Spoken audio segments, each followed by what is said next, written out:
Well, good afternoon. That has just been the President of the Republic of Kenya, President William Ruto, who has just made his entry into the Parliament of Kenya this afternoon, being the 21st day of November 2024. And the President will be making his State of the Nation address. This will be his third State of the Nation address since he assumed power in 2022. And so, our dear viewers, welcome for this live proceeding brought to you by the Parliamentary Broadcasting Unit in conjunction with the Kenya Broadcasting Corporation. And this State of the Nation is just the only agenda in the order of business this afternoon at the National Assembly.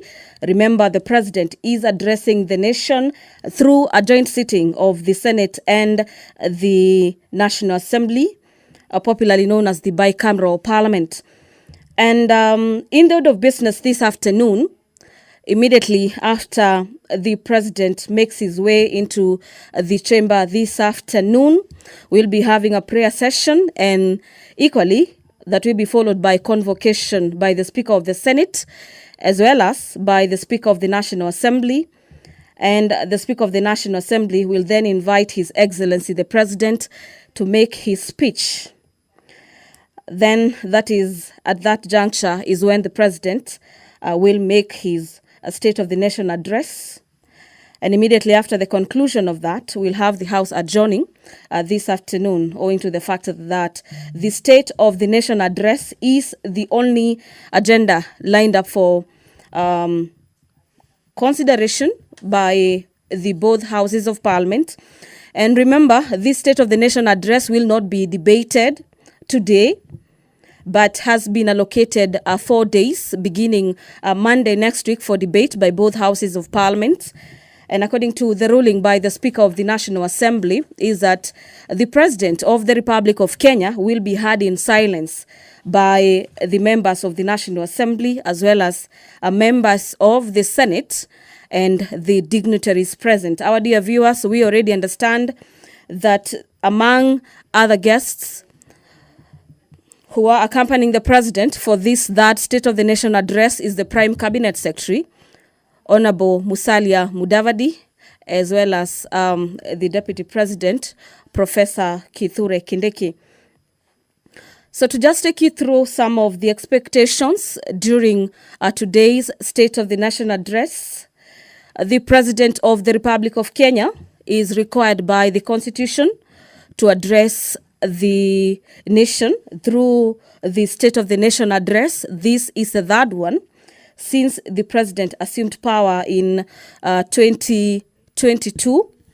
And the President this afternoon is expected to outline the successes in his government for the last 2 years that the Kenya Kwanza administration has been in power.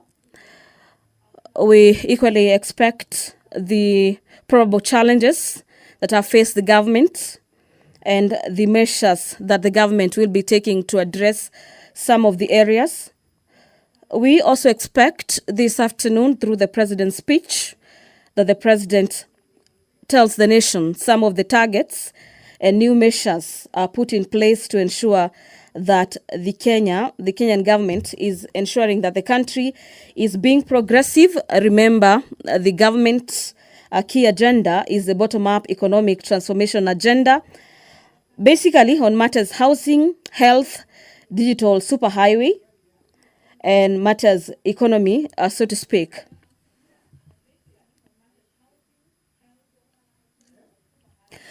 The very first State of the Nation address was done on the 1st of 29th of September, the year being 2022. The second one was on the 2nd of the 9th of November, the year being 2023, and today being the third State of the Nation address is happening on the 21st of November 2024. This is, so to speak, say a month after the swearing in of the Deputy President, Professor Kithure Kindiki. And if you're just asking yourself, what is this State of the Nation address? The State of the Nation address is basically a communication from the president to the nation through parliament, in which the president of the republic, here being President William Ruto, outlining the Kenyan current situation, and equally the president will be providing policy proposals for the coming legislative year. So we expect that during this State of the Nation address that is set to take place not after 3 p.m. today. Among key areas that we expect the president's speech to dwell on are health, education, security, as well as the status of the economy and matters to do with probable tax policies. Remember, this third State of the Nation address comes at a time when there has been concerns about abductions and forceful disappearances and cases of femicide being on the rise. And we heard the president just yesterday pledging to support the war against femicide with about 100 million shillings being the commitment of the executive that the country and the top in command is ready to slay this dragon of matters femicide. And we will equally be expecting the president to tell the nation the measures that the government has put in place to ensure that the dragon of corruption is slayed, and what further the government will be doing through its various independent bodies to ensure that the corruption issue remains a matter of the past.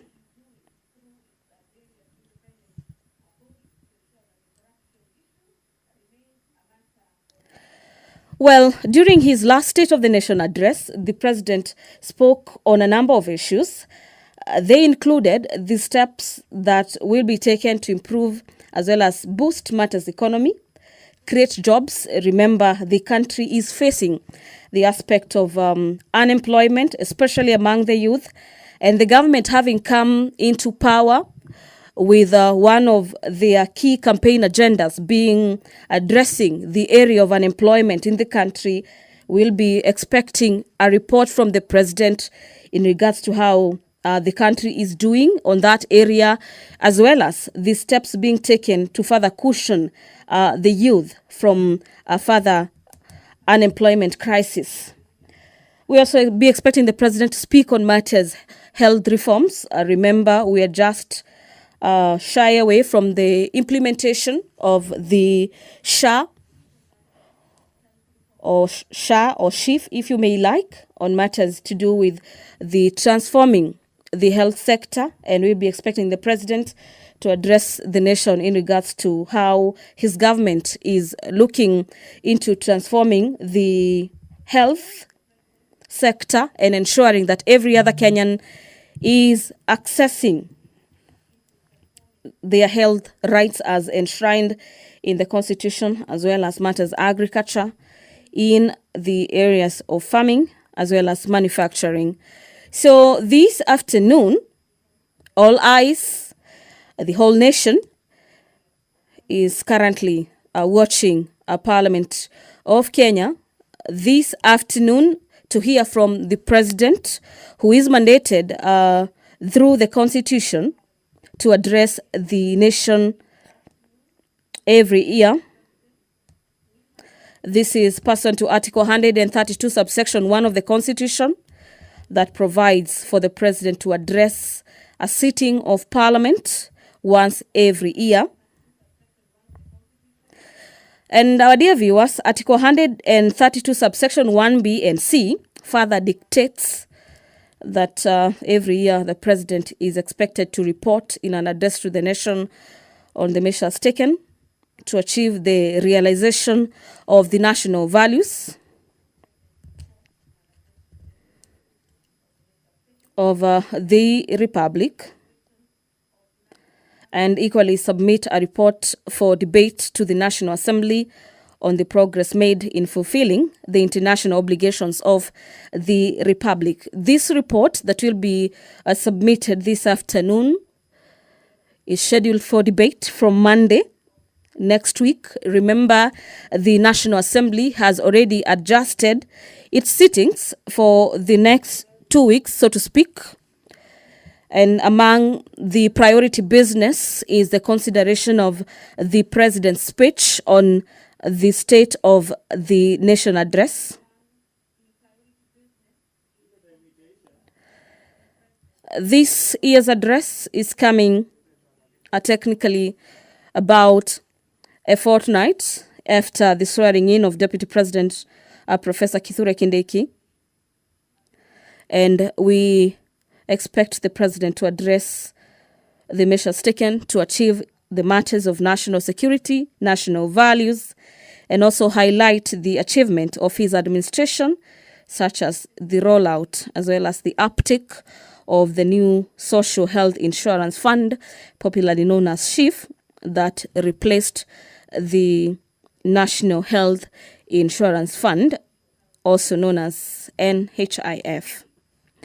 So the president is currently with the speakers of the National Assembly as well as the Senate, where the president is expected to brief them as well as sign the voters' book, bearing in mind that the president is a visitor today in the presence of Parliament. Thereafter, the president will be ushered into the chamber this afternoon by the both speakers of the National Assembly as well as the Senate. I'm speaking about Speaker Moses Wetangula as well as the Speaker of the Senate, Honorable Amason Jeffer Kingi. Before them will be the sergeant at arms, and here I mean the key bosses of the matters to do with the proceedings of the both houses of Parliament, technically making their way into the chamber this afternoon. And immediately after, the sergeant at arms carrying the mace make their way or do that step into the chamber this afternoon. The members of the National Assembly as well as senators present and dignitaries present this afternoon will be alerted that the Honorable President of the Republic of Kenya is already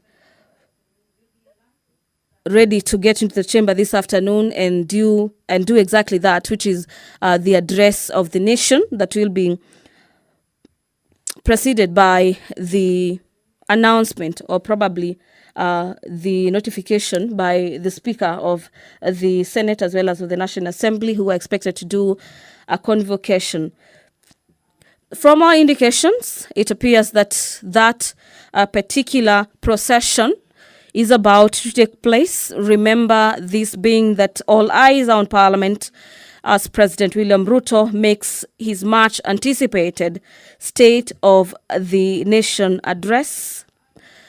This State of the Nation address presenting a crucial opportunity for the president to outline his administration's progress, the challenges, as well as future plans in the period characterized by some to speak, some economic turbulences, and there's heightened public expectations on this third State of the Nation address. It is technically a step-by-step march to the National Assembly's chamber this afternoon. And from your screens, you can see the maces of both houses of Parliament have made their way into the chamber this afternoon, closely followed by the clerks, as well as the president in between the two speakers, that is the Speaker of the National Assembly, as well as the Speaker of the Senate. And we expect the president to equally address matters to do with the cost of living. Dear viewers, allow me to hand you over back to the proceedings of these live proceedings, streaming to you live from the Parliament of Kenya and brought to you by the Kenya Broadcasting Corporation in conjunction with the Parliamentary Broadcasting Unit. My name is Gladys Mungai. Have yourself a great afternoon.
Na tuombe. Ewe Mwenyezi Mungu, twakusihi ututazame kwa neema nyingi na baraka, sisi watumishi wako ambao umeridhika kutuita kwa nyadhifa za uongozi katika jamhuri hii yetu. Twakuomba utuajalie tuyatende na kufikiria mambo yote yatakayofikishwa mbele yetu kwa njia ya haki na uaminifu, ili kustawisha amani, ufanisi na heri ya nchi yetu na wale ambao haja zao umezikabidhi mikononi mwetu. Amen. Tuketi.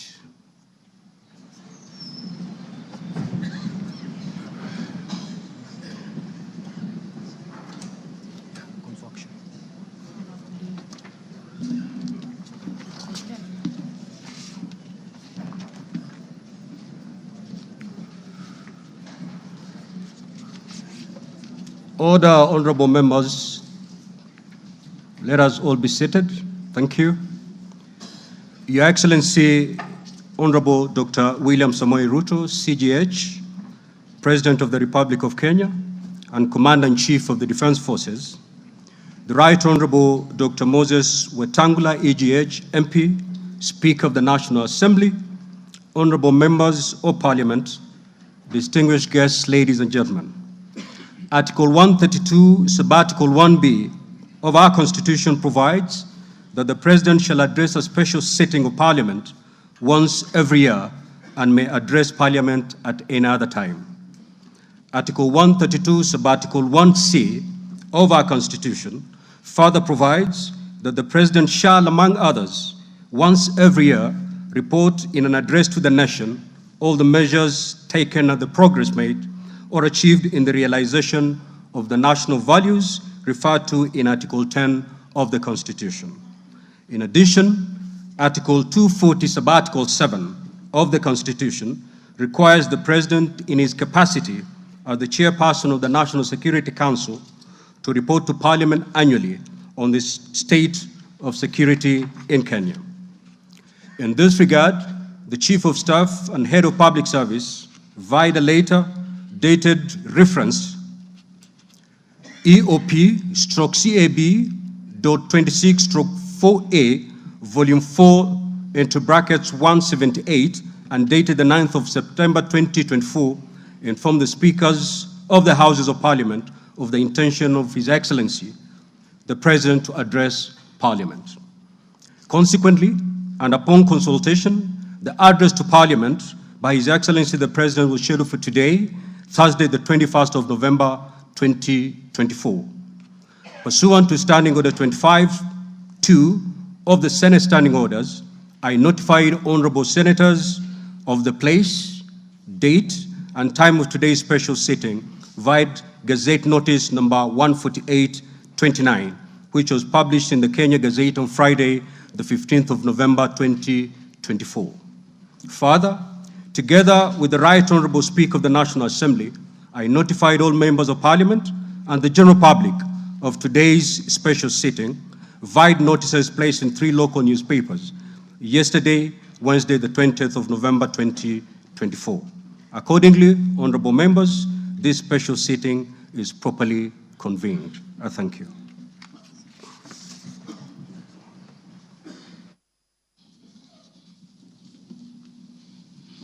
Your Excellency, Honorable Dr. William Samoei Ruto, CGH, President of the Republic of Kenya and Commander-in-Chief of the Defense Forces, the Right Honorable Amason King, EGH MP, Honorable Speaker of the Senate, Honorable Members of Parliament, members of the Diplomatic Corps, distinguished guests, ladies and gentlemen. Article 132(1)(b) of the Constitution requires the President to address the nation once every year and at any other time. Further, Article 132(1)(c) of the Constitution requires the President to once every year report in an address to the nation on measures taken and progress achieved in the realization of our national values. Additionally, Article 132(1)(c)(3) of the Constitution provides that the President shall submit a report for debate to the National Assembly on the progress made in fulfilling the international obligations of the Republic. In this regard, honorable members, By way of a message to the House, His Excellency the President conveyed his desire to address a joint sitting of the Houses of Parliament today, 21st November 2024. Therefore, pursuant to the provisions of Standing Order 22 of the National Assembly Standing Orders, and by Gazette Notice number 15327, which was published in the Kenya Gazette on 18th November 2024, and indeed as also notified to all members and the general public by way of newspaper notification published on 20th November 2024, I gave a notice of this special sitting of Parliament to the members of the National Assembly. Accordingly, honorable members, this special sitting is properly convened. Your Excellency, honorable members, distinguished guests, ladies and gentlemen, this year's President's address comes at a time when the country is set to host the 14th edition of the East African Community Interparliamentary Games. The Interparliamentary Games shall bring together participants from the member states of the East African Community and the East African Legislative Assembly, and are part of the deepening, widening, and tightening of the integration process. The Games are scheduled to commence next month on 7th December 2024 in Mombasa County, and all is set in readiness for these Games. Moving on, Your Excellency, it's in the custom of Parliament to recognize invited guests seated in our galleries. I therefore wish to recognize the following guests who are seated in the Speaker's row. Her Excellency Mama Rachel Ruto, First Lady of the Republic of Kenya, and other members of the First Family. His Excellency Honorable Professor Kithure Kindiki, the Deputy President of the Republic of Kenya and the spouse of the Deputy President, Her Excellency Dr. Joyce Kithure. Honorable Musalia Mudavadi EGH, the Prime Cabinet Secretary and Cabinet Secretary, Minister of Foreign Affairs and Diaspora Affairs. Your Excellency, honorable members, also present in the Speaker's row this afternoon are the Honorable Lady Justice Philomena Mbete Mwilu, MGH, Deputy Chief Justice and Vice President of the Supreme Court. She's accompanied by Honorable Justice Mohammed K. Ibrahim and Justice William Ouko, judges of the Supreme Court of Kenya. Also accompanying the Deputy Chief Justice are Honorable Justice Oscar Angote, presiding judge of the Environment and Land Court, Honorable Lady Justice Jemima Wanza Kelly, judge of the Employment and Labor Relations Court. We are also honored to have in our midst the immediate former speakers of the Houses of Parliament, the Honorable Justin Bedan Njoka Muturi, EGH, the Cabinet Secretary for Public Service and Human Capital Development, the Honorable Kenneth Marende, EGH, the Honorable Kenneth Makelo Lusaka, EGH, the current Governor of Bungoma County, Honorable Ekwe Ethro, and additionally, we also are pleased to be hosting a delegation visiting our Parliament from the Republic of the Gambia. Your Excellency, allow me to also recognize the chairperson of the Council of Governors, who is also the Governor of Wajir County, the Honorable Ahmed Abdullahi, and the Honorable Johnson Sakaja, Governor of the City of Nairobi County. May I also accord special recognition to all Cabinet Secretaries present and particularly acknowledge 4 of them who are former ranking members of the Houses of Parliament, namely Aden Duale, EGH, former leader of the majority party in the National Assembly, Honorable Onesimus Murkomen, EGH, former Senate Majority Leader, Honorable John Badi, EGH, Honorable Opio Wandai, EGH,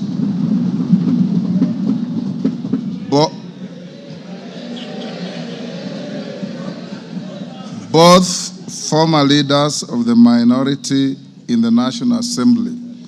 I need not mention that His Excellency the Deputy President is a former leader of majority in the Senate. I also acknowledge the presence of Mr. Felix Kosgei, Chief of Staff and Head of the Public Service, Principal Secretaries, members of the Diplomatic Corps, and heads of constitutional commissions and independent offices and state corporations present. They are all welcome to the House of Parliament. Your Excellency, I wish to make a special welcome to Parliament and mention the Chief of the Kenya Defense Forces, General Daniel Kahariri, who is present, and the respective service commanders, the Inspector General of Police, and other leaders of our disciplined forces who are seated at the Speaker's row. Parliament is grateful for your distinguished service to our great nation. To all invited guests, we say, Karibuni sana kwa bunge letu. Your Excellency, honorable members, distinguished guests, ladies and gentlemen, it is now my singular honor and privilege to invite His Excellency the President of the Republic of Kenya and Commander-in-Chief of the Defense Forces to address this special sitting of Parliament. Welcome, Your Excellency.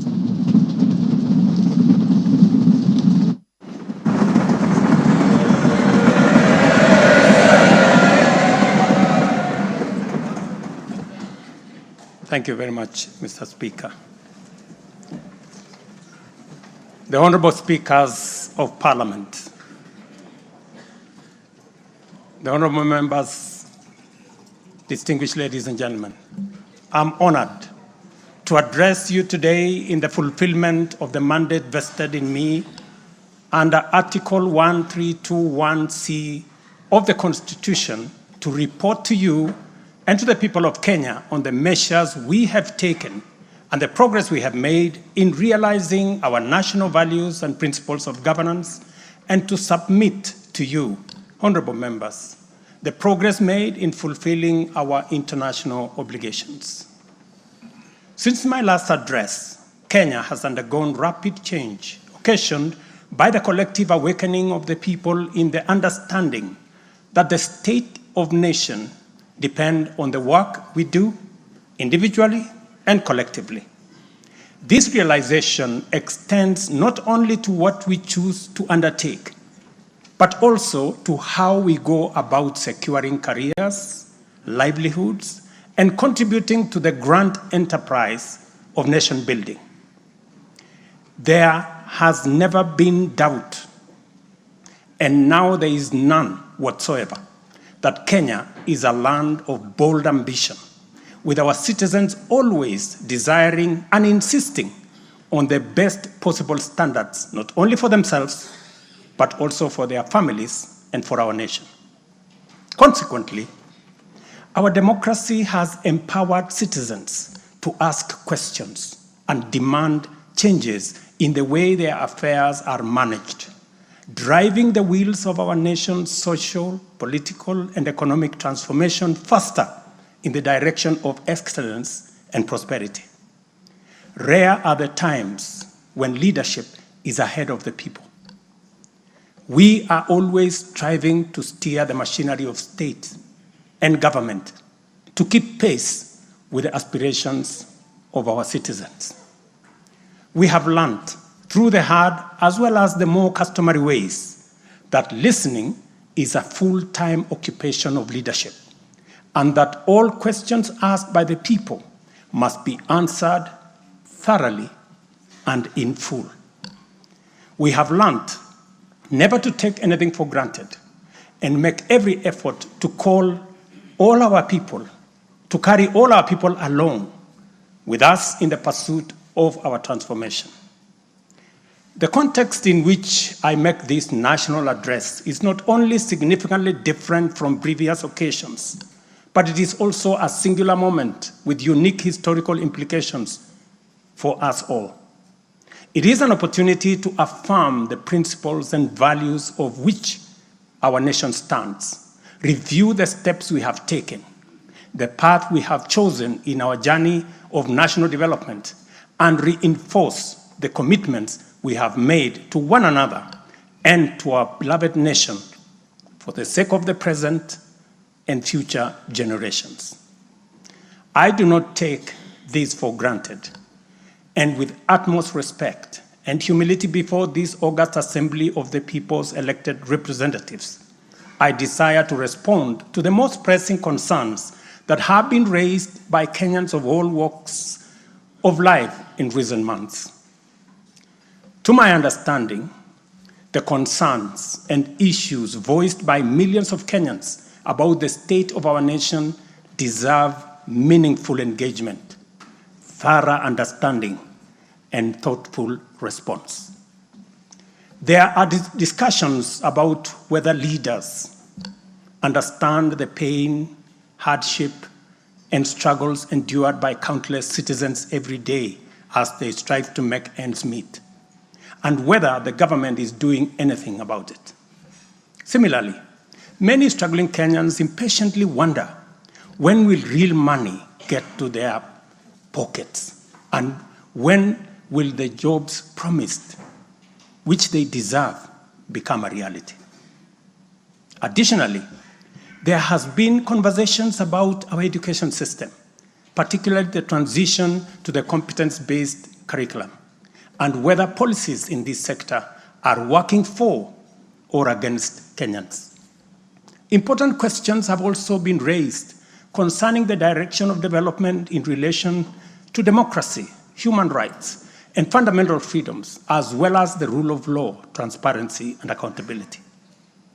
Another more direct question that emerges every now and then is whether public policy in this administration is in furtherance of service delivery to citizens or just in aid of political strategy. It is undeniable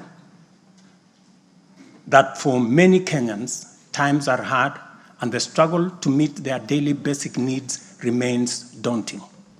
It is also true that these conditions have persisted for a number of years now, leading to much frustration and anxiety. Although we have gone a long way to mitigate some of these difficulties, much remains to be done, though we have laid a firm foundation for decisive intervention. I believe that it is critical for us to bear in mind that this administration was inaugurated at an extremely difficult time, characterized by domestic challenges, compounded by regional and global security, geopolitical, financial, as well as climate dynamics. As a result, in 2022, the country's total debt burden was not only immense, but it was also stacked up in the most burdensome manner, leaving very little room for investments in public service or development of critical infrastructure. The prices of basic food commodities soared as a result of a combination of prolonged drought, declining local productivity due to inadequate support, and disruptions in the global supply chain caused by the war in Europe. Kenya faced a crossroads of extremely difficult choices, where defaulting on our obligations would have significantly worsened an already perilous situation, and more borrowing was not an option. It was therefore essential for us to drastically reduce expenditure, mobilize as much as possible resources domestically, and curtail waste. As I informed the nation then, matters were going to get more difficult before they could get better. And we all had to tighten our belts and work hard under very unforgiving conditions. We had staked the fate of our ambitious bottom-up economic transformation agenda on easing the stress that the economy was in and the strain citizens underwent, while creating room for the implementation of our transformative interventions. Members, I give this background to underscore two very important facts. First, we haven't been watching helplessly and doing nothing as adversity took a toll on the economy and undermine the livelihoods and well-being of the people. On the contrary, we have been working tirelessly to steer the country away from the brink of unprecedented economic collapse and onto a more promising trajectory. The second point is that while we may not be where we would like to be, we are certainly not where we were 2.25 years ago. At the same time, the cost of living was substantially high, with prices of basic commodities beyond the reach of many households. Today, I'm proud to report that the macroeconomic indicators point to a positive turnaround and an upward trajectory. Allow me to highlight a few milestones that underscore this progress. The shilling has stabilized significantly, appreciating from Kenya shillings 162 to the dollar in February 2024 to Kenya shillings 129 today, a remarkable gain of 20%. This recovery has restored confidence in our financial markets and significantly reduced the cost of servicing external debt, creating fiscal space for our development imperatives. Inflation has declined dramatically from 9.6% in September 2022 to 2.7% in October this year, the lowest rate in 17 years. This achievement has been the consequence of favorable weather and our deliberate efforts to support farmers with affordable inputs, including subsidized fertilizer, leading not only to increased production but also productivity and lowering the prices of many cereals, including maize, pulses such as beans and peas. Our foreign exchange reserves have surged by US dollars 2.4 billion to hit a new record of US dollars 9.5 billion, providing a 4.8 month of import cover, the highest in 10 years. This resilience yields us or shields us from external shocks in the global economy and restores investor confidence. Ladies and gentlemen, interest rates are also trending downwards, reducing borrowing costs and freeing up fiscal space for growth-enhancing initiatives by business. Tax revenues have grown by 11.5% in the year to June 2024, reflecting the success of our tax-based expansion measures. The economy continues to grow steadily, recording a 5.6% growth rate in 2023, among the highest globally. We project 5% growth this year and 5.6% growth next year. Honorable members, our efforts to secure food security and stability are already bearing fruit. Since February, we have distributed subsidized fertilizer to 6.45 million registered farmers in 45 counties, enabling them to increase their yields. And this year, we have procured and through e-vouchers distributed 7 million bags of both planting and top dressing fertilizer to boost food production across the country. This intervention will see a projected increase in maize production, for example, to a record 74 million 90 kilogram bags. We have also concluded long-term agreements with 11 suppliers of assorted fertilizers so as to make this commodity available all year round. Fertilizer for the long rains season will be stocked in outlets nationwide, ensuring our farmers are ready to plant, grow, and produce. This forward momentum will not only increase our agricultural output, but also reduce our reliance on costly food imports, securing a more self-reliant and a more prosperous Kenya.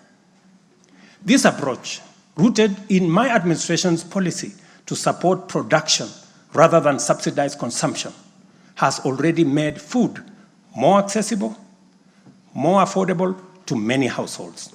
Today, Kenya boasts substantial national stocks. 47 million bags of 90-kilogram bags of maize are in our stores. 8.8 million bags of beans, 10.4 million bags of wheat, and 2.1 million bags of rice.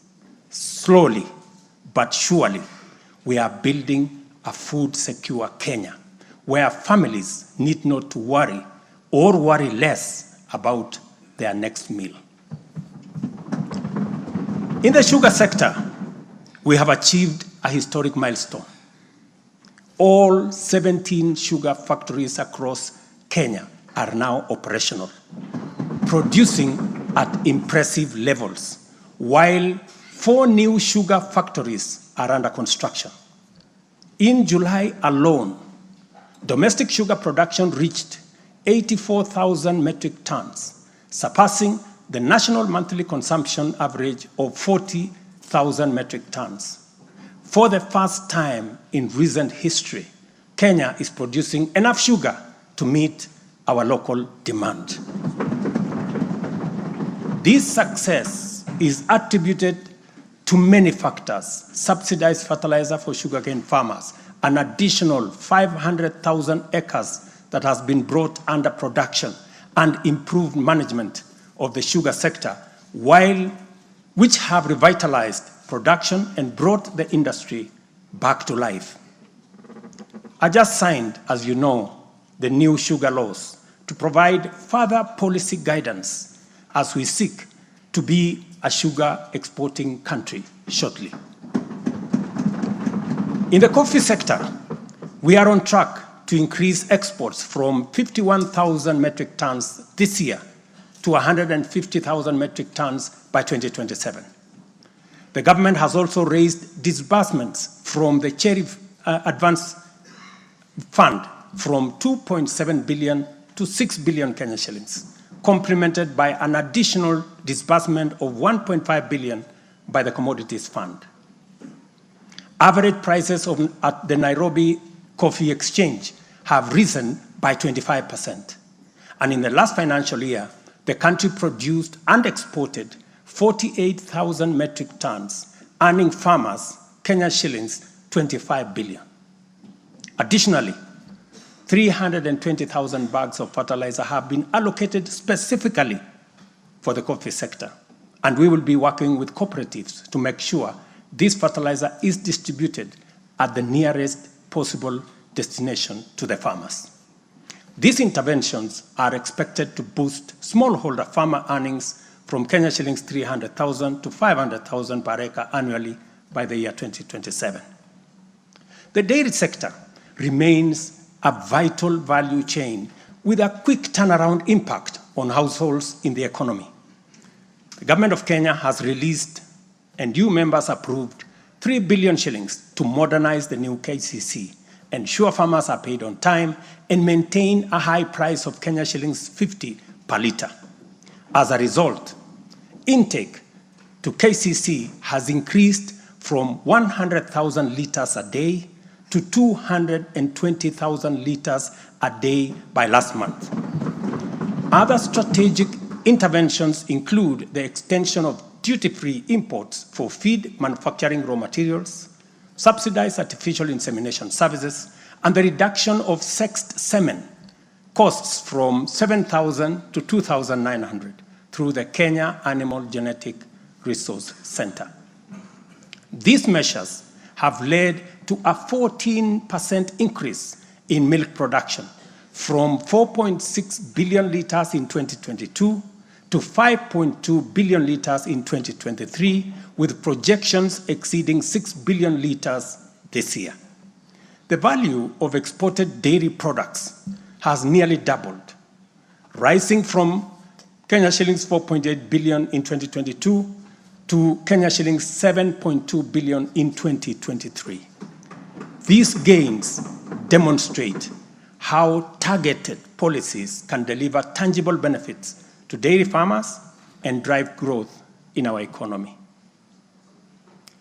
Honorable members, by 2022, the education sector was in a crisis with a lack of clarity in transition to the competence-based curriculum, a shortage of 110,000 teachers, and 23 out of 40 public universities were technically bankrupt and at risk of closure. Among those facing severe challenges were huge institutions, such as my own alma mater, University of Nairobi, Kenyatta University, Moi University, Egerton University, Maseno University, Masinde Muliro University. To address this issue in our education sector, we have already hired, as you know, members, 56,000 teachers and are in the process of recruiting another 20,000 by January next year. We have also ensured the seamless transition of learners from primary to junior secondary and domiciled grades 7, 8, and 9 in primary school, optimizing the use of existing infrastructure, ensuring the safety of young learners, and protecting parents from the high costs associated with boarding schools far away. Recognizing the financial challenges faced by our universities and TVETs, we introduced a new student-centered higher education funding model. This model gives priority to the most vulnerable students, offering them up to 95% government support, while also pulling our universities back from the brink of collapse. The remaining challenges for a few universities, like Moi University, are related to internal administrative and governance issues, which I have given firm instructions that they should be addressed. To further enhance access to higher education, we launched the Open University of Kenya, and this House approved that exercise, paving the way for more students to achieve their academic goals. The institution's first cohort of students is scheduled to graduate next week on the 29th of November 2024. Honorable members, universal health coverage is a cornerstone of our transformation agenda and a matter that touches every Kenyan family. Despite health being a devolved function, we acknowledge the immense financial burden that comes with health. Counties have struggled with shortages of medicine, equipment, sometimes staff, hindering service delivery and leaving countless Kenyans with suboptimal access to healthcare. It would have been easy for me to step back and leave this responsibility to counties alone. But that would have been a disservice to Kenyans and a betrayal to our Constitution. Instead of engaging in debates about healthcare being devolved, I have chosen the hardest but necessary path of addressing this challenge head on. Health delivery is not just about fulfilling a constitutional mandate by whatever level of government. It is about ensuring that healthcare is not a privilege for the few who can afford and a pipe dream for the many who cannot. For years, NHIF was saddled with debts and inefficiencies, and healthcare was being severely and negatively impacted. For far too long, too many households have lived on the edge, just one illness away from financial catastrophe. Our healthcare system has historically neglected the poor and vulnerable, leaving them without any option, while private sector medical covers remained out of reach for the majority. This is precisely what we will correct through the provision of universal health coverage. This agenda is not just about a promise. It is about a bold commitment to deliver health through transformative financing reforms, making healthcare accessible and affordable, digitizing our healthcare services to enhance efficiency, eliminate fraud, and stop corruption, and to empower a skilled and motivated health workforce. To honor our commitment on the universal health coverage, I signed into law 4 groundbreaking legislation on the 19th of October, passed by this august House. The Social Health Insurance Act replaced the outdated National Hospital Insurance Fund and established the Social Health Authority, which oversees 3 essential funds. This modern framework ensures that every Kenyan, especially the most vulnerable, can access quality healthcare services when they need it most. The shift from the National Health Insurance Fund model to Taifa Care is fundamental and radical in both scale and character. NHIF, if I give you a bit of example, NHIF served a few salaried Kenyans and those who could afford to pay. But Taifa Care covers every Kenyan, regardless of employment or financial status. Secondly, despite serving a limited class of citizens, NHIF nevertheless accumulated billions of shillings of debt because of misalignment between contributions and the actual cost of healthcare.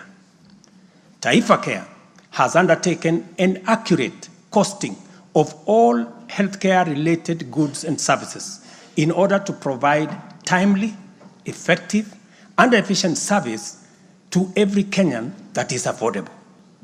Additionally, the NHIF had a waiting period lasting between registration and eligibility for service. I think it was like about 3 months. Under Taifa Care, citizens are eligible for all services upon registration. I therefore urge every Kenyan to take the most important step in securing dependable health care for themselves and their families. Register. Register now or at the earliest possible opportunity. Honorable members, for the first time in our nation's history, free primary health care is increasingly becoming available at dispensaries, health centers, and hospitals. Ambulance and emergency services are also slowly but surely being made available at no fee. Under Taifa Care, we have introduced a comprehensive benefits package that brings specialized care, such as cardiothoracic surgery, within reach for many Kenyans without the burden of financial strain. Through the Digital Health Act, we are revolutionizing healthcare delivery. Every step of the process, from registration, eligibility checks, to claims is now digitized. By eliminating unnecessary human interaction, we are tackling corruption, reducing inefficiencies, and ensuring that resources are used where they are needed most. As a result, the good news, SHA will pay all October claims in full by next week. And it will continue like that going into the future. To date, over 15 million Kenyans have enrolled in Taifa Care, and more than 60% of employers have successfully transitioned into its framework. The newly established Social Health Insurance Fund empowers citizens to contribute towards accessing a broad range of healthcare benefits. This represents a seismic change from the old reactive healthcare model to a forward-looking system that prioritizes prevention and preparedness. Once the transition from NHIF is complete and SHIP becomes fully operational, Kenya will have a healthcare system that guarantees dignity, peace of mind, and equitable access for every citizen for the very first time in our 60 years of independence. Honorable members, we have launched an ambitious healthcare program, one that Kenya has always needed and deserved. Like any major transition, there are challenges, but I promise you, we are fully committed to making the system work. As we roll out this program, we are listening to citizen voices and collaborating with counties to deliver better healthcare services.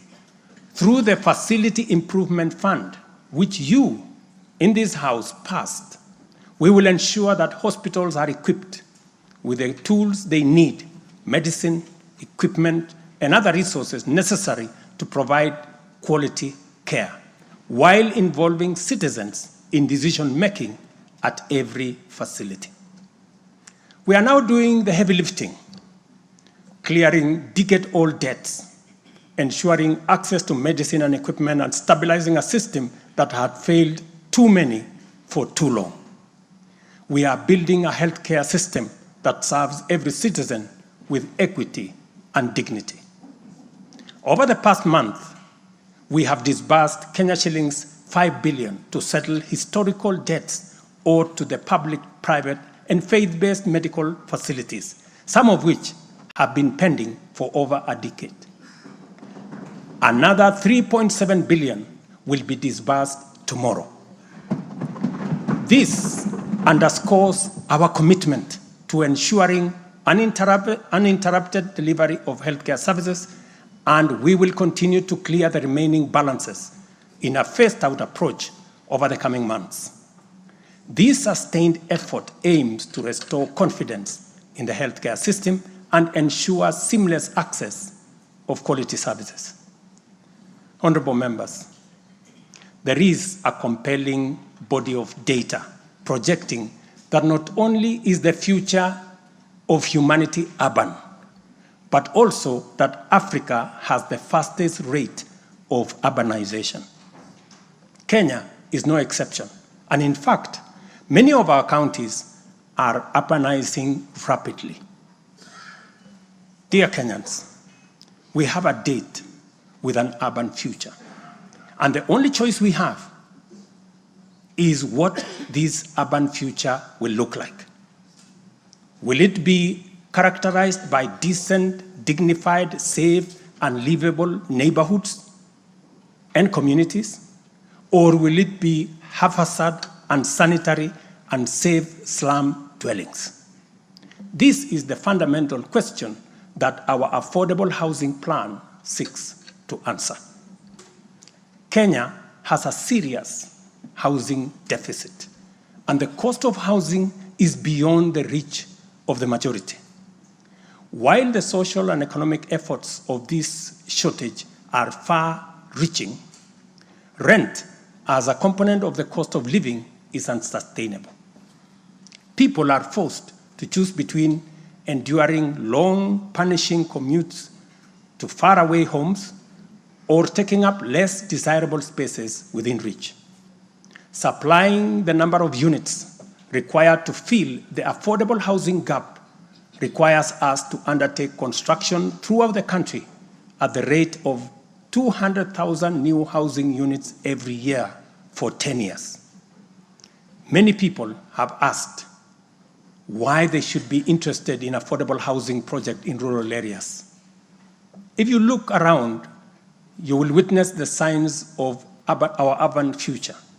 Land sizes are becoming smaller as the population grows in rural agricultural areas. To protect agriculture and food security from the effects of uncontrolled land fragmentation, urbanization must be planned and must be controlled. And the affordable housing program is therefore a vital component of integrated land use planning and development program that we are implementing throughout the country and in every county. Each unit of housing drives demand for different types of labor, professional services, and materials, bringing laborers, masons, bricklayers, artisans, electricians, and carpenters, as well as architects, engineers, and quantity surveyors, lawyers, real estate economists into the equation. Affordable housing is also a major opportunity for manufacturers, developers, and other industries. In other words, the economic boost from housing pillar of our bottom-up economic transformation agenda is significant and undeniably much needed. As we speak, affordable housing now directly accounts for 164,000 new jobs created over the past 1 year. Honorable members, today, marks a significant milestone in our journey towards providing decent and affordable housing for all. After 2 years of hard work under the Affordable Housing Program, I am proud to announce, and you have seen it in the newspapers, the launch of the sale of the first 4,888 housing units, now in completion, across 21 social housing projects. These units, comprising studios, 1-bedroom, 2-bedroom, and 3-bedroom homes, are tailored to meet the needs of our people, offering 1,041 social housing units, 2,133 affordable housing units, and 1,714 affordable middle-class housing units in 24 counties. I invite every Kenyan above the age of 18 to join this historic journey towards home ownership. Guided by our principle of fairness, one ID, one house, every eligible Kenyan is encouraged to express interest, visit these developments, view the show houses, and engage with on-site staff who are already too willing to assist.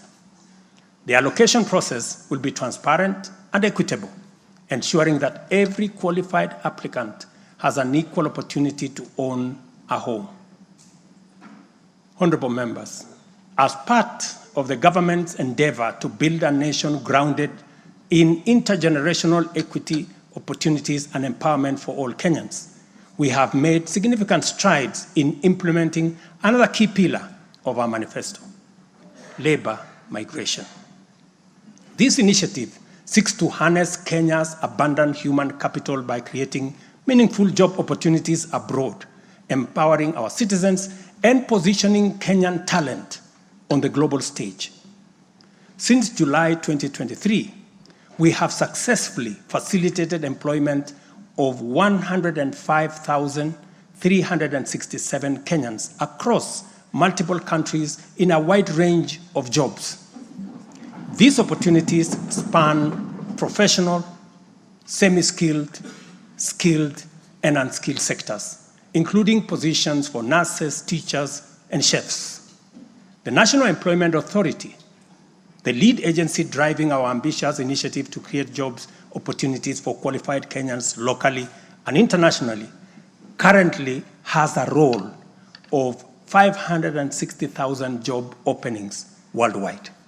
I have encouraged many members to participate in this space.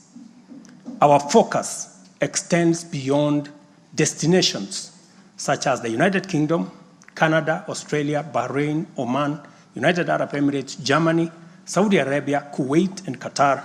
We are also expanding our reach by actively negotiating bilateral labor agreements with new potential markets, including Russia, Poland, and Jordan.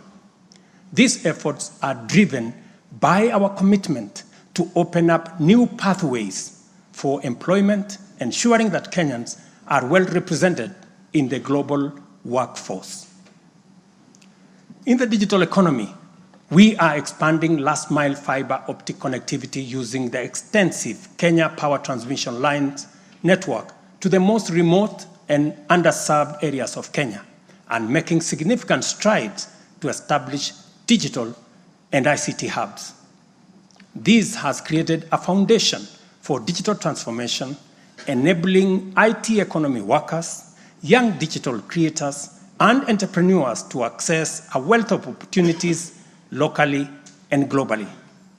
By bridging the digital divide, we are empowering our youth to compete on an equal footing in the global marketplace and showcasing Kenya's ingenuity and innovation. I congratulate members of this august House for being part of this grand digital plan. Your support, encouragement, and effort is duly recognized. We have also prioritized the empowerment of individuals within the informal sector by unlocking their potential through targeted investment. This includes accessible loans, capacity building programs, and regulatory reforms designed to ease growth. A notable achievement is the partnership with the banking industry, which I participated in a month ago. This extended an additional 150 billion in loans to micro, small, and medium enterprises, complementing the government's efforts to nurture this vital sector. On financial inclusion, we have made remarkable progress through the Hustler Fund. To date, this innovative initiative has disbursed Kenya shillings 60 billion, benefiting 24.6 million Kenyans and mobilized over 3.3 billion in savings. The fund maintains a repeat customer base of 8.5 million beneficiaries with a repayment rate of 79%. To mark the fund's second anniversary, we have taken a bold step by launching a third product specifically tailored for small and medium enterprises. This new initiative will initially target 2 million beneficiaries who have demonstrated a strong credit history with the fund. By so doing, we aim to create a pathway for these entrepreneurs to transition into the formal banking system, thereby deepening financial inclusion and strengthening the SME sector. This milestone underscores our commitment to build a financially inclusive and economically resilient nation. The progress we have made has been possible only because the people of Kenya have been courageous, strong, determined, and patriotic. It has also been enabled by a number of early interventions under our bottom-up economic transformation agenda, and at the same time, created space for us to implement the agenda in full. As we proceed with implementation, we expect to quickly capitalize on the gains we have secured and invest resources in the economy with the emphasis on strategic pillars of our plan. As more projects get off the ground, more people get hired, liquidity levels improve, more money ends up in people's pockets. Honorable members, you know we are a democracy. Democracy is a founding principle and defining value of our nation. Democracy is hard-won, non-negotiable right and guarantees freedom that we are proud of and must always defend. Our national democratic culture expresses itself energetically through robust discourse, boldly speaking truth to power and holding leadership to account. It is a tradition of fearless expression and vigorous public participation. This is who we are, and there is nothing anyone can do about it. We understand, therefore, that protests are always legitimate and permitted by the Constitution. Protests are conducted by citizens who are peaceful and unarmed. Assemblies, demonstrations, and picketing to advance constitutionalism, increase accountability, and defend the rule of law are constitutional imperatives. Conversely, mobilization in pursuit of criminal agenda, chaos and anarchy are explicitly forbidden because we all have a duty to defend our republic, our constitution, and the rights of all people. The government, in particular, must remain vigilant at all times against modern threats to the sovereignty and territorial integrity of our nation, as well as public order, peace, and security. In this digital era, characterized by transformative innovations, including artificial intelligence, it has never been easier to inform, educate, and entertain the people. At the same time, it has never been easier to misinform, mislead, disinform, incite, and alarm the public. Criminals and subversive elements who infiltrate and hijack peaceful protests are a threat both to legitimate protesters and to the public. Incidences of violent criminality in the name of protests, threaten the safety of innocent people, public assets, private property, and the social order. The tension here is stark. We have a democracy which we are proud of, must defend, and should deepen by all means. And at the same time, we have citizens whose lives, rights we must protect, and a nation whose security, stability, and prosperity we must safeguard. The task at hand is complicated if citizens and state agencies dilute the distinction between the lawful and the criminal, the just and the unjust, thereby making it difficult to tell protesters and security officers from bandits, gangsters, and criminals. It is only by following the law that we are able to achieve our aims and apportion accountability properly. It should not be possible for robbers and looters to escape accountability by claiming that they were taking part in a protest. Likewise, it should not be possible for security officers to wound, maim, or even kill citizens and claim that they were engaging violent criminals. We all have a duty to make the necessary distinction and to do so clearly to protect democratic expression and guarantee public safety and security. I must now confront an issue of widespread concern regarding the relationship between citizens and the security services in the context of immense threat and intense political dynamism. Numerous allegations have been made concerning disappearance of people during protests. A number of these cases have been resolved, while others have been uncovered as fake news, undermining efforts to find genuine cases of missing persons. A good number of alleged disappearances have also turned out to be arrests made by police officers. In such cases, the suspects have been duly arraigned in court. I must, however, make it very clear that there is no attempt to justify or excuse illegal arrests. Such would be a serious threat to the life and liberty of citizens. I condemn any excessive or extrajudicial action which puts the life and liberty of any person at risk, including disappearances and threats to life. I urge all Kenyans with information about such cases to forward the information to the Directorate of Criminal Investigation and to IPOA, where they suspect members of the police service to be implicated.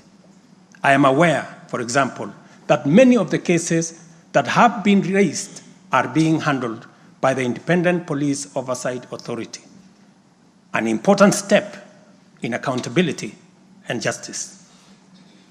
Many citizens, as well as various organizations representing and championing women's rights and welfare, have expressed concern about gender-based violence and the increasing cases of killings of female victims by male criminals motivated by primitive expressions of gender-based brutality and impunity. Left unaddressed, these incidents will cause the women of our nation to feel increasingly unsafe, even in their own homes. This is both tragic and unacceptable. It also complicates, in disturbing ways, the struggle by Kenyan women for inclusion, for equality, for dignity, social justice, their rights, their protection, a section of our society that has been marginalized for a long time. I am aware that most of these cases of murder of women by men have been investigated and prosecuted.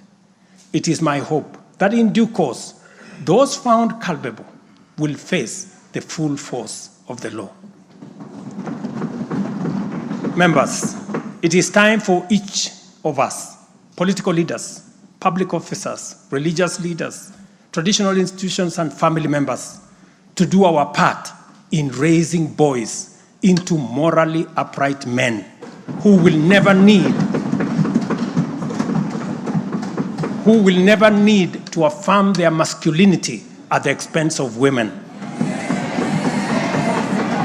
But instead, contribute to making our society just, safe, equal, and inclusive. I appreciate women leaders who have taken time to engage me and propose solutions to address this issue. I have held discussions with other leaders in government, and I have tasked the Deputy President to reach out and facilitate collaborative, broad-based, and multi-sectoral deliberations and recommend effective and radically transformative and affirmative action within the next 6 months. This Parliament will recall that early in my tenure, I engaged the leadership of both houses with recommendations on a working formula to actualize meaningful inclusion of women in national leadership.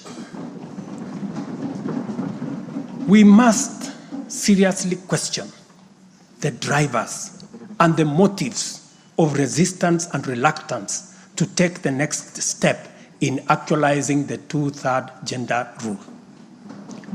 We must call out those who continue to sabotage this right of women to contribute to the governance of our nation.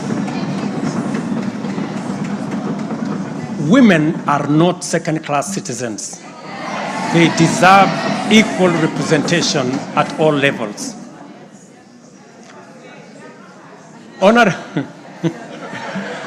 Honorable members,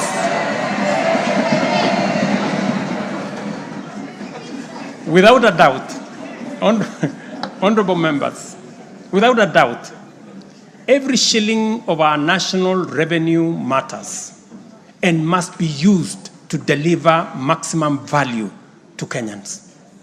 Wastage, corruption, and the abuse of office are grave risks to national transformation and a direct threat to the well-being of the people.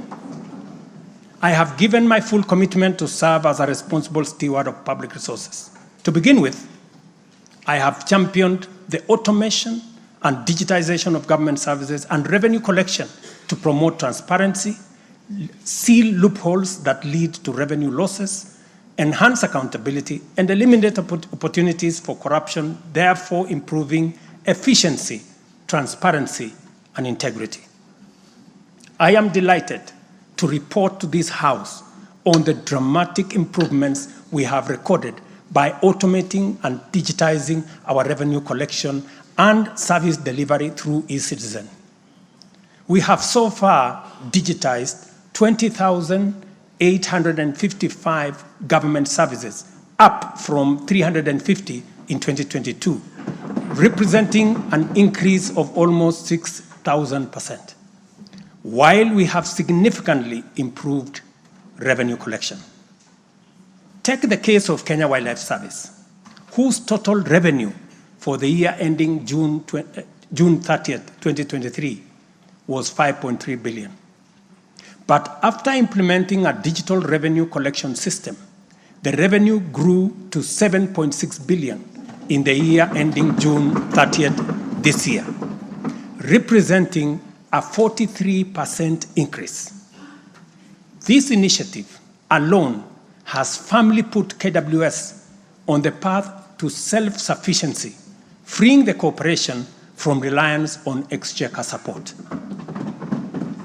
I commend the teams at KWS, as well as all other government institutions that have leveraged technology and the digitization process to improve revenue collection. Under the Digital Health Act that you members passed in this House, we are determined to enhance efficiency and transparency provided by technology in the provision of healthcare services to eliminate fraud and fake claims. Tax revenue mobilization by the Kenya Revenue Authority, starting with its customs revenue system, is equally being worked on to ensure that revenue leaks are eliminated. Because corruption is a serious risk to social justice, sustainable development, and national security, and the bottom-up economic transformation agenda, I am harnessing our working relationship with other arms of government to encourage the judiciary and parliament to enhance integrity and efficiency by adopting digitization and automation. As I do so, I must caution that all these measures will only achieve intended results if, and only if, the institutions charged with combating corruption and promoting efficiency and integrity stop hiding behind the transparent screen of independence and rise up to meet the people's expectation on matters integrity. Let me say this. It cannot be the case that the Director of Public Prosecutions keeps dropping cases because somehow they are unable to produce witnesses. It cannot also be the case that corruption suspects rush to court to obtain anticipatory bail that shields them from due process and enables them to compromise investigations. There is also no reason for corruption cases to drag in our courts for years when the same courts are able to determine election petitions and related disputes within 6 months. Members, it is also unacceptable for the Houses of Parliament to deny the nation a much-needed instrument in the war against corruption by continuing to sabotage the passage of the Conflict of Interest Bill.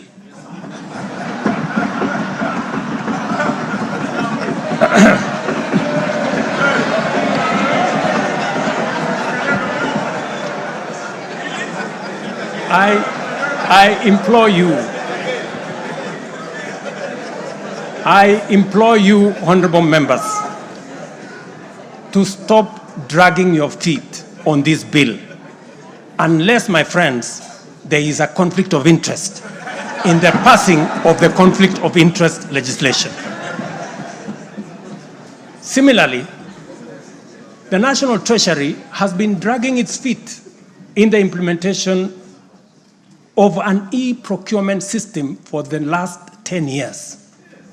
Today, I have directed the National Treasury to roll out the e-procurement system by the end of the first quarter of 2025 and ensure that going forward, only procurement undertaken through this system is sanctioned and paid for. Of the many difficult assignments I have undertaken, this fight against corruption is one I now take on with resolve going forward. Let this serve as notice to all.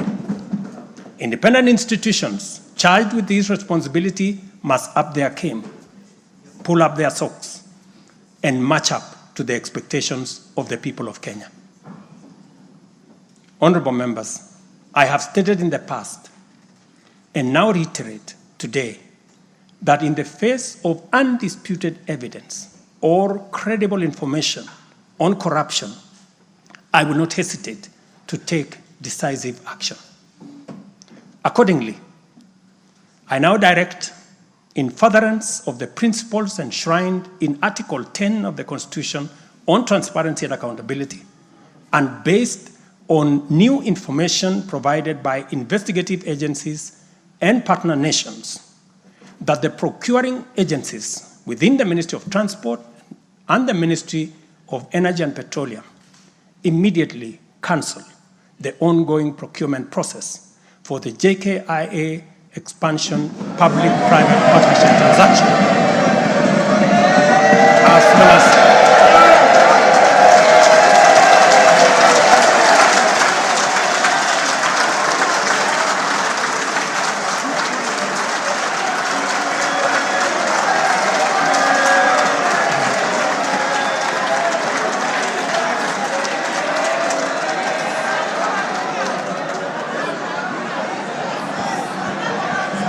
let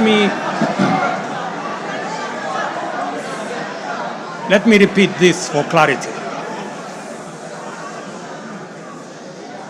I have said that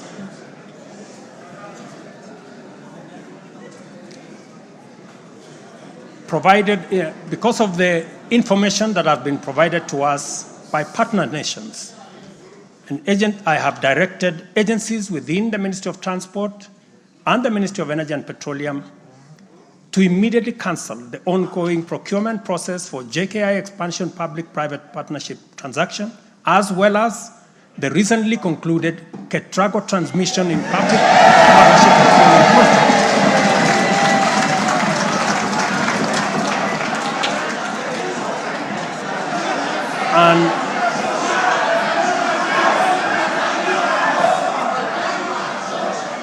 And immediately commence the process of onboarding alternative partners, because these are important projects. Honorable members, the work of taking our nation forward is our collective responsibility as citizens.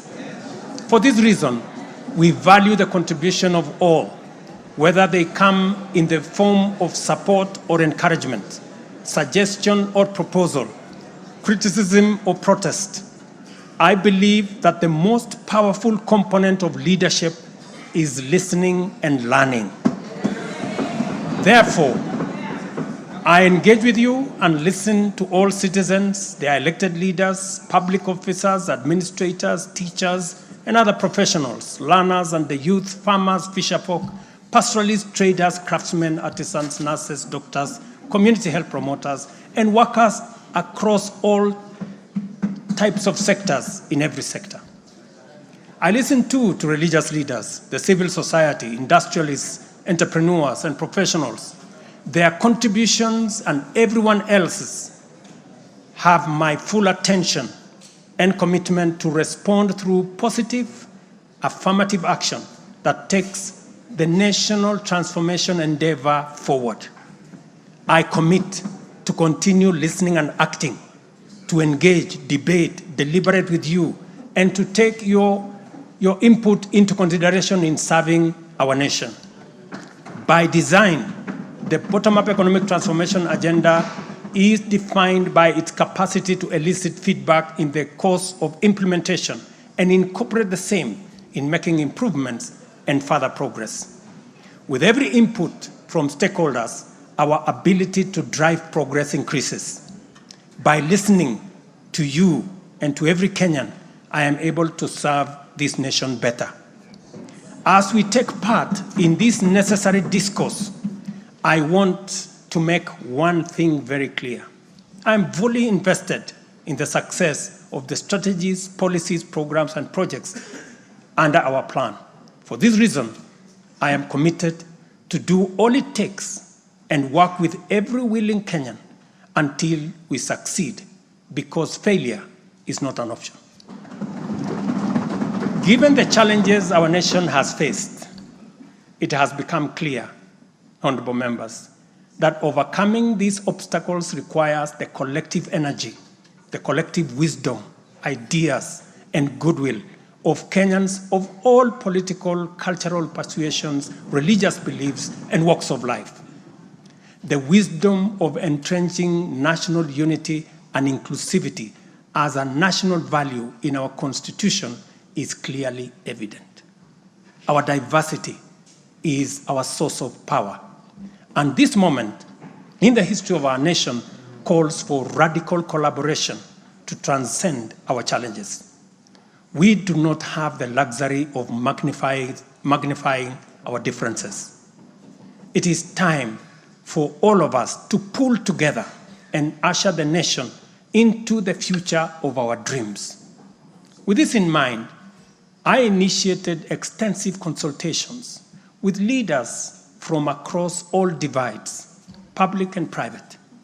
Through these engagements, we resolved to reimagine unity and inclusivity and harness the full potential of our nation through bipartisanship. which culminated in the formation of the broad-based cabinet. The imperative to accommodate the contribution of leaders across the aisle inspired us to constitute the broad-based government, a partnership based on shared purpose and premised on a commitment to bring our national values into action to turbocharge the implementation of the transformation of our nation. Being a farmer myself, transformation is like farming. A lot of resources are invested in plowing the land and planting the seeds, after which there is nothing to see for all the work except stretches of bare earth. Impatience might lead to anxiety and lamentation of the waste of effort in seed buried in the earth. However, after a brief wait, seedlings sprout, requiring close attention, weeding, and patient tending into the crop that will be ready for harvest. So is economic transformation. It requires hard work, investment of resources, patience, and faith. We have planted the seed, and all over the field, it is beginning to sprout. While admittedly there remains much to fulfill, our collective hope to deliver the national economic transformation that this nation so dearly deserves is on course. I am proud to declare that we have also made undeniable progress in building on the strong foundation laid in previous years and getting the national development project off the ground. Honorable members, from the reports that I have the honor to table for your consideration and debate, there is reason to be optimistic that our forward march is unstoppable and that our capacity and commitment to live and work by our national values and principles of governance are stronger than ever before. Our nation is a proud member of the international community, making our contributions to the global progress boldly and with great determination. We stand collectively facing the dawn with confidence that our expectations of a bright daylight is not in vain. In summary, honorable members, and all fellow citizens, the state of our nation is resilient. And now, honorable speakers, it is my pleasure to submit to Parliament the following 3 reports as required by the Constitution. Number 1 is the report on all measures taken and progress achieved in the realization of national values. The second, report on progress made in fulfilling the international obligations of the Republic of Kenya. And the third, report on the state of our security. Now, therefore, I hand over the reports to the Speaker of the Senate and to the Speaker of the National Assembly. Thank you all. God bless you, and God bless Kenya.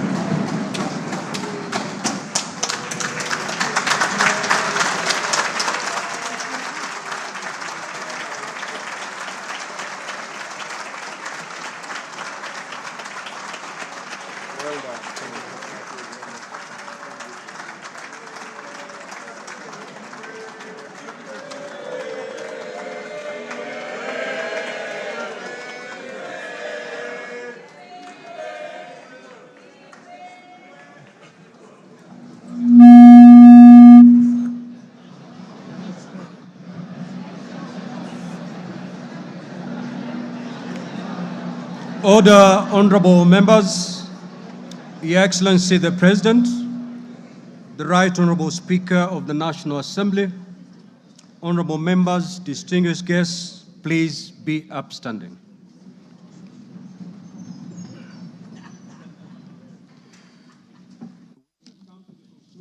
Business of the day, and it is now time to adjourn. The Senate stands adjourned until Tuesday, the 26th of November, 2024, at 2:30 p.m. in the Senate chamber. Honorable members of the National Assembly, The National Assembly now stands adjourned until Monday, 25th November 2024 at 2:30 p.m. May I also take this opportunity on Monday. I repeat, the National Assembly stands adjourned until Monday, 25th November 2024 at 2:30 p.m. May I take this opportunity to invite all honorable members and our guests to a reception at the Parliament courtyard. May I also request all of you honorable members and our guests to remain standing in your places until the procession of His Excellency the President and the speakers of the two houses leave the chamber.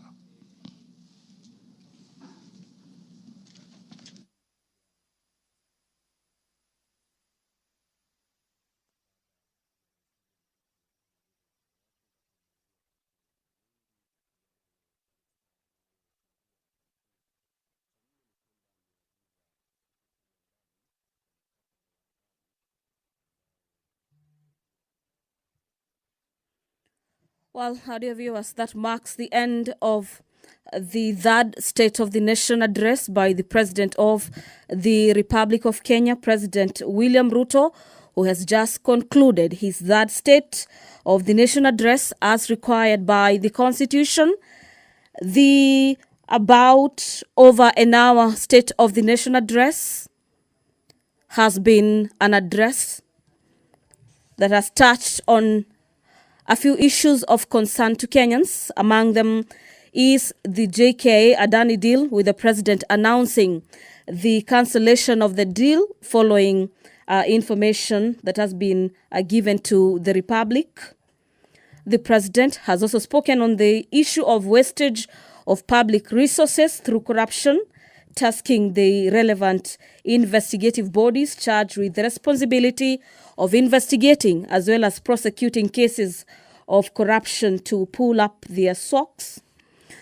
The other takeaway from this third State of the Nation address is the aspect of the actualization and realization of the 2/3 gender rule, with the president announcing that the women of Kenya are no longer going to be second-class citizens, and that his government is going to ensure that women in their numbers, that is a 2/3 gender rule, is actualized in matters governance. The president has equally spoken on matters of affordable housing, issues of concerns to Kenyans, among them the issues of police abductions and the rising cases of 2/3 gender rule, with the president saying that his government remains committed in ensuring that the rising cases of femicide in the country are brought to about nil. This speech has also spoken on matters to do with corruption, stabilization of the economy, with the president highlighting that the economy has stabilized. On matters corruption, the president has spoken on the issues of those charged or alleged to have committed corruption cases rushing to courts to get anticipatory bails. The president says that is compromising matters investigation and derailing justice to the public, owing to the fact that their monies has been stolen by a few persons expected to uphold the integrity of the offices that they hold. Well, that marking that State of the Nation address, the president has ended his address by submitting the 3 reports required of him by the Constitution to be tabled to Parliament. Among the reports is the report of the state of the security of the country. And our dear viewers, on behalf of the production team that made this live production possible, allow me to hand over back to the broadcasting house for our viewers watching on KBC Channel 1. My name is Gladys Mungai. Have a great afternoon.